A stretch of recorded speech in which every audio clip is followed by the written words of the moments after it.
The new year is a time for resolutions.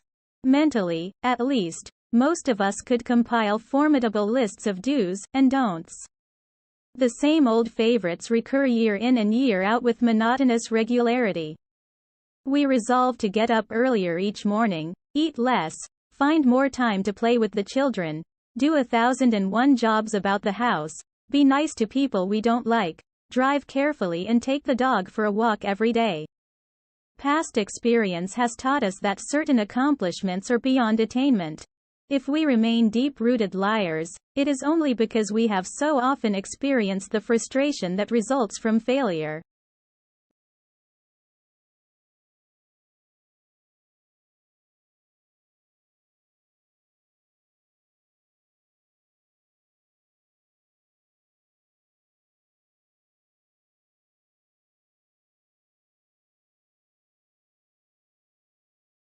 I think it's often underestimated the connection between doing research, live research, and teaching undergraduates and the undergraduate programs.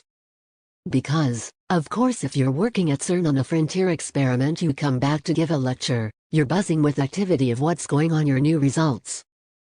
It just makes the whole lecture much more interesting for students. It's always really exciting to look ahead at new science and what might happen in the future.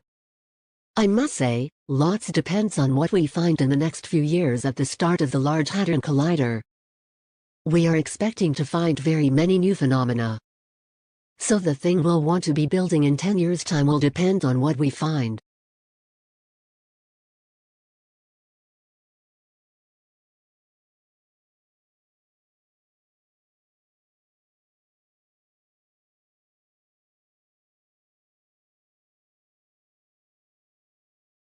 As with all human behavior, there are numerous reasons for it, but often it's caused by someone who feels the need to show their superiority over someone else in order to feel that they aren't at the lowest level in hierarchy or a group of people. In some cases, one person simply dislikes the other, on the basis that the personality of one is in some way incompatible with that of the other person.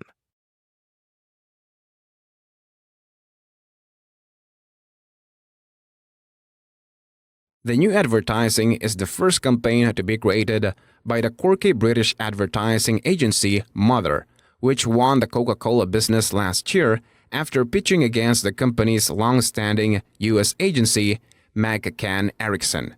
The agency had already created a campaign for Coca-Cola-owned Created Lilt, Oasis, and Schweppes, and was charged with coming up with a specifically British approach to the world's best-known brand. The strategy is part of the Coca-Cola chairman and chief executive Douglas Daft's so-called Think Local, Act Local philosophy, inspired by the realization that what works for American consumers will not necessarily succeed elsewhere.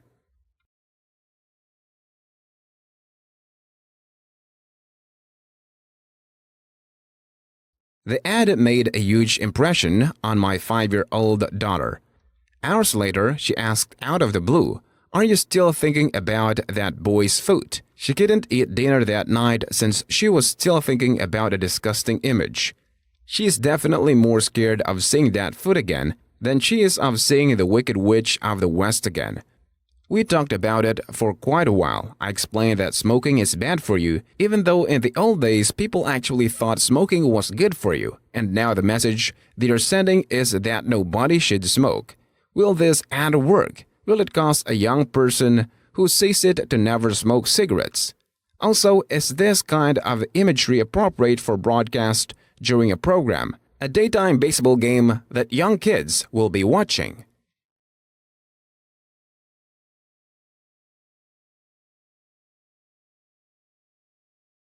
What is nanotechnology? Well, a report that was put together by a combination of the Royal Society and the Royal Academy of Engineering that came out last summer identifies 2 topics. Nanoscience is the study of phenomena and the manipulation of materials at atomic, molecular and macromolecular scales, where properties differ significantly from those at a larger scale. Nanotechnologies are the design, characterization, production and application of structures, devices and systems by controlling shape and size at the nanometer scale. so I'll talk a little bit more in a moment about what a nanometer is. But loosely speaking, people think of nanotechnologies as being a sort of 100 nanometers or less.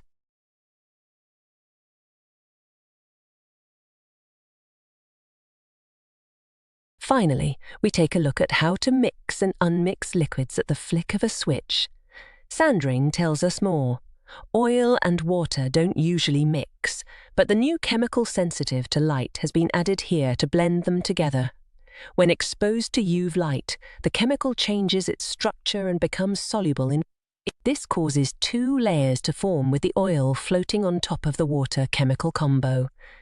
This method should be cheaper than the current alternative, which involves using high-energy centrifuges.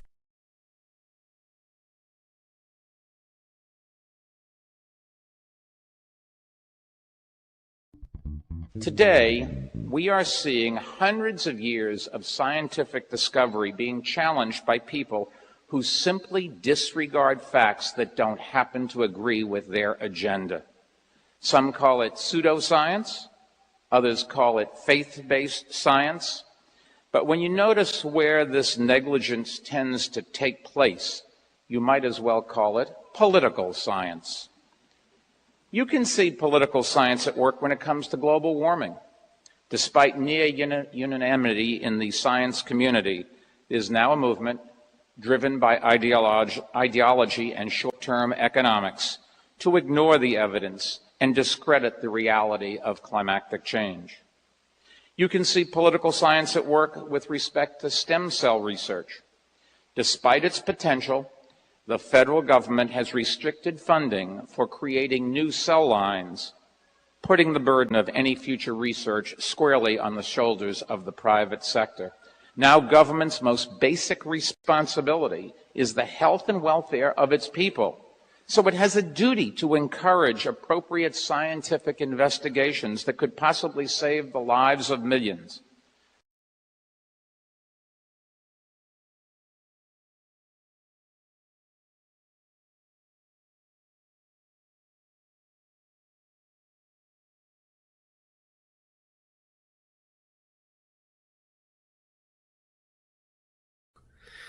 I think imagination deserves to come back to the forefront of research and concern in psychology and philosophy, and I would say even in neuroscience.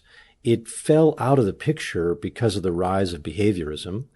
The mind sort of fell out of the picture because we thought, well, we can only study behaviors of animals and humans, and we can't know what's happening in the mind. So it disappeared. But then when the mind came back during the cognitive revolution, it came back on the model of a computer.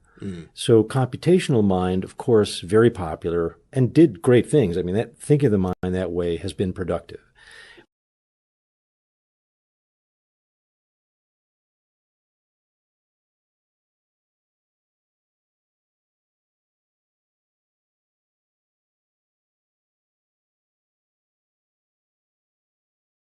Numbers and diagrams are highly abstract and condensed summaries of the world. They require a degree of mental effort to bridge the gap between them and the aspects of the real world they stand for. Approach them slowly and with care, allowing yourself time to get the feel of what you are looking at. Don't assume you already know what you are looking at. It's easy to be distracted by the surface appearance of a diagram, but we are really interested in the underlying message.